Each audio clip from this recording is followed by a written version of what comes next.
Bonjour, encore une fois mes chers élèves, cette fois-ci avec une nouvelle vidéo où je vais vous expliquer les codes à respecter pour écrire un dialogue, que ce soit théâtral ou romanesque. Alors comme je disais, c'est une petite vidéo pour vous expliquer quels codes respecter pour écrire un dialogue, que ce soit un dialogue au théâtre ou au roman. Pour le dialogue théâtral, pensez à écrire des didascalies, ça veut dire des indications scéniques qui précisent le décor ainsi que le jeu des acteurs.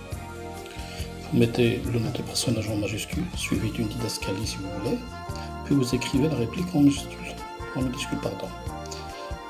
et ainsi de suite.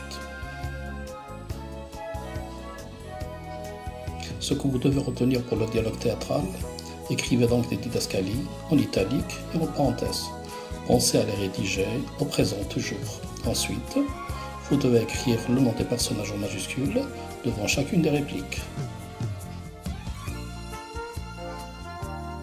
Pour ce qui concerne le dialogue romanesque, vous avez deux possibilités. Soit vous rédigez votre dialogue au discours indirect ou au discours direct.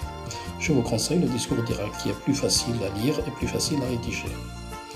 Au discours indirect, comme son nom l'indique, les paroles sont rapportées indirectement par un narrateur qui fait office d'intermédiaire entre les deux personnes qui parlent. Dans votre texte, vous situez les personnages, vous utilisez les verbes de parole, ainsi que des conjonctions de subordination. Et faites attention à la concordance des temps.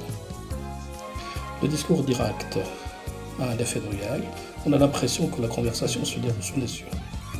Pour rappeler le contexte, vous utilisez des verbes de parole, avant et après les paroles, ainsi que des guillemets au début du dialogue et à la fin du dialogue, et non pas à chaque changement d'interlocuteur.